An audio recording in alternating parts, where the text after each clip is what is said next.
मनाचा वेध आणि आपुलकीची सेवा देणारे आपले न्यूज चॅनल एरळा न्यूज। राज्याचे ग्रामविकास आणि पंचायत राज मंत्री जयकुमार गोरे यांच्या मार्गदर्शनाखाली वडूज शहराच्या विविध विकास कामांसाठी कोट्यवधी रुपयांचा निधी प्राप्त करून बहुतांशी विकास कामे मार्गी लावत असल्याचं नगराध्यक्ष सौ स्वप्नाली गोडसे यांनी सांगितले। सौ गोडसे यांनी आपल्या नगराध्यक्ष पदाचा कार्यकाल आज पूर्ण केला। त्यानिमित्त आयोजित कार्यक्रमात त्या बोलत होत्या। यावेळी भाजप तालुकाध्यक्ष अनिल माळी, सोमनाथ जाधव, मनोज कुंभार, अभय देशमुख, तानाजीराव वायदंडे बापू, नगरसेवक ओंकार चव्हाण, गणेश गोडसे, श्रीकांत काळे, स्वीकृत नगरसेवक सुधीर गोडसे, अक्षय थोरवे आदी उपस्थित होते। यावेळी बोलताना नगराध्यक्ष सौ गोडसे म्हणाल्या, गत 6 महिन्यांपासून नगराध्यक्ष पदाचा पदभार स्वीकारला। मंत्री गोरे यांनी आपणावर सोपवलेल्या जबाबदारीमुळे या पदाचा उपयोग करून शहरात मोठ्या प्रमाणावर विकास कामे मार्गी लावली।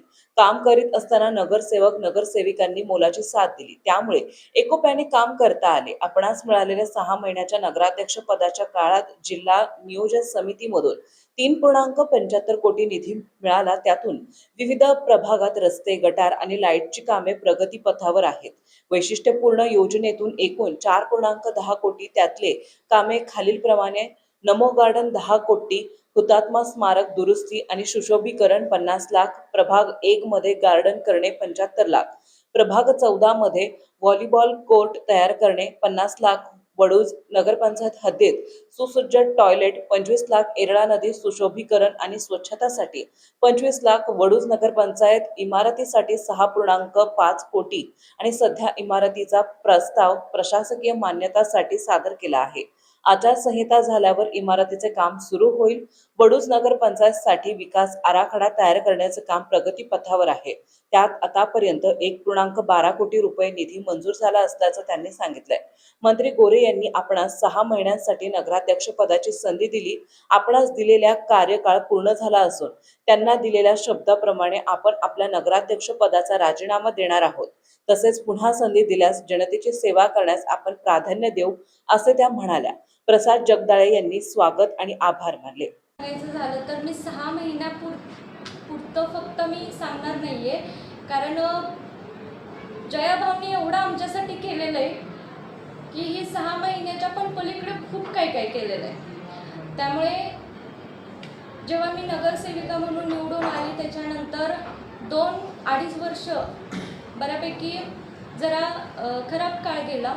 त्याच्यानंतर माझ्या डोक्यात कुठेतरी आलं की आपण जे मतदारांना शब्द दिला होता, तर तो शब्द आपण कसा पूर्ण करू शकतो। कुठेतरी खंत वाटत होती मनामध्ये आणि कुठेतरी अशी आशा पण होती की जयाभाऊंकडे जर आपण आपल्या प्रभागातले विषय मांडले, प्रश्न मांडले, अडचणी मांडल्या, तर कदाचित त्या पूर्णही होऊ शकतात। त्या पद्धतीने आम्ही भाऊंकडे गेलो। भाऊंना आमच्या प्रभागाच्या किंवा आपल्या गावच्या रिलेटेड सार्वजनिक काही कामं असतील त्या अडचणी आम्ही मांडल्या आणि भाऊंनी त्या समस्या जाणून घेतल्या आणि भाऊंनी कोट्यावधीचा निधी आम्हाला उपलब्ध करून दिला। असं नाही की स्पेसिफिक मलाच फक्त निधी दिलाय, तर इव्हन सगळ्याच नगरसेवकांना ना त्यांनी कोट्यावधीचा निधी दिलेला आहे। आणि मला सांगायला आवडेल की मी लहानपणापासून कॉलेज इयरपर्यंत, म्हणजे पहिलीपासून कॉलेजपर्यंत माझं शिक्षण इथे झालेलं आहे। त्यामुळे फक्त बिल्डिंग्सच वाढते, पण जे अंतर्गत रस्ते असतील, गटर असेल किंवा लाईट असेल, अशा ज्या काही बेसिक गोष्टी असतात, छोट्या गोष्टी असतात पण खूप त्रासदायक असतात, तर त्याही झाल्या नव्हत्या। आणि जेव्हा जयाभाऊंच्या नेतृत्वाखाली हे सर्व नगरसेवक काम करायला लागले, भारतीय जनता पार्टीच्या नेतृत्वाखाली जेव्हा सगळे काम करायला लागले, तेव्हा कुठेतरी विकास कामे आपल्याला भाऊंच्या माध्यमातून निधी प्राप्त झाला आणि त्या निधीतून विकास कामे आपल्याला बघायला दिसतात। त्याच्यामध्ये असं नाही की स्पेसिफिक ह्याच्या काळामध्ये एवढी झाली, त्याच्या काळामध्ये, तर इवन आपण 4-4.5 वर्षाचा जरी आपण रिमाइंड जर केलं तर आपल्याला विकास कामे दरवर्षी किंवा 6-6 महिन्याला, 5-5 महिन्याला भाव आपल्याला निधी देते। जसं त्यांना पॉसिबल होईल असं निधी देते, काही कमी पडून देत नाहीयेत। त्यामुळे सर्वप्रथम मी भाऊंचे आभारी आहे आणि जनतेचे आभारी आहे, कारण जर जनतेने मला निवडून दिलं नसतं तर मी नगरसेविका झाली नसती आणि नगरसेविका झाली नसती तर कदाचित मला हे पद मिळालं नसतं। त्यामुळे जनतेचं आणि भाऊंचं, वहिनीसाहेबांचं मी मनापासून आभार व्यक्त करते, धन्यवाद बोलेन. आणि मला आठवतंय जेव्हा मी निवडून हा पदभार स्वीकारला तेव्हा भाऊंना मी भेटायला गेलो, तेव्हा भाऊंनी मला विजन विचारलं की काय करणार.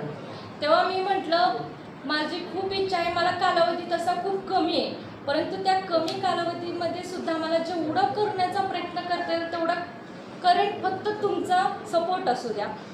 भाऊंचा एकच शब्द होता की बिनधास्त तुम्ही काम करा, काही अडचण आली तर डायरेक्ट मला सांगा.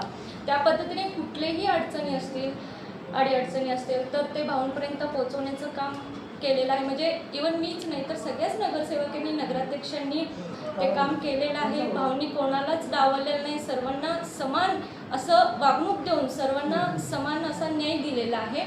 आणि त्याच पद्धतीने आपल्या गावच्या रिलेटेड जर सांगायचं झालं तर ज्या काही सार्वजनिक म्हणजे प्रभागातल्या तर अडचणी बऱ्यापैकी दूर केलेल्याच आहेत, परंतु कुठेतरी स्वच्छतेच्या रिलेटेड म्हणा किंवा पाण्याचे जे प्रश्न होते किंवा कचऱ्याच्या संदर्भात प्रश्न होते, तर मी जेव्हा पदावर बसणार होती ना त्याच्या आधी मला एक प्रश्न वडूज नगरपंचायतीच्या कर्तबगार अशा नगराध्यक्ष मॅडम स्वप्नालीताई गणेश गोडसे यांच्या 6 महिन्याचा कालावधी पूर्ण झालेला आहे आणि ठरल्याप्रमाणे दिलेला शब्द त्या पाळणाऱ्या खऱ्या अर्थानं नगराध्यक्ष आहेत.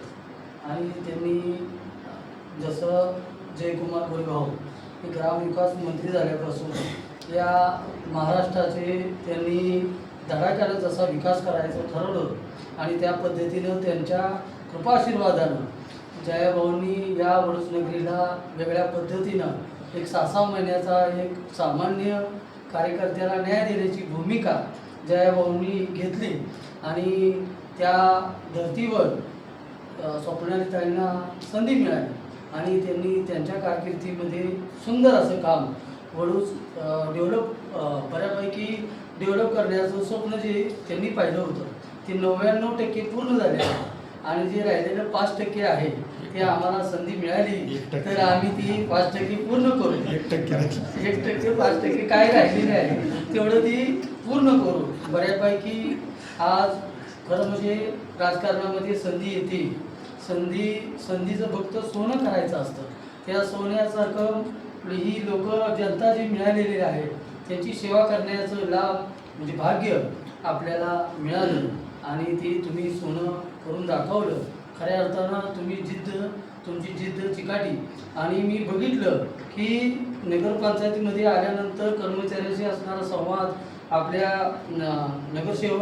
नगरसेविकांबरोबर असणारा संवाद फार महत्त्वाचा असतो आणि तरच त्या गावचा गाडा चालवला जातो. आणि ह्या सगळं करत असताना आपण चांगलं आणि प्रामाणिक काम केलं त्याबद्दल तुम्हाला पुढील आता आम्हाला वाटतंय खऱ्या अर्थानं की तुम्ही पण जरा म्हणजे कुठंतरी उंच असं मोठ्या यशस्वी पदावर जाओ. बरं कुठलीही असल्या राजकारणामध्ये भरपूर संधी असते की असं काय नाही की आज हेच काम केलं म्हणून नाही, परंतु संधी भरपूर येत असतील. त्या संधीचं तुम्ही पुन्हा पुढं तुम्हाला संधी परत मिळावी असे मी आई तुझा भवानीपाशी प्रार्थना करेन आणि मी तुम्हाला पुढील भावी वाटचालीसाठी शुभेच्छा देतो. आणि आमचं जय हिंद जय महाराष्ट्र. एराळा न्यूजसाठी प्रतिनिधी शरद कदम. आपल्या भागातील महत्त्वाच्या बातम्या पाहण्यासाठी आजच आमच्या एरळा न्यूज चॅनलला यूट्यूबवर सबस्क्राईब करा आणि बेल आयकॉन प्रेस करा.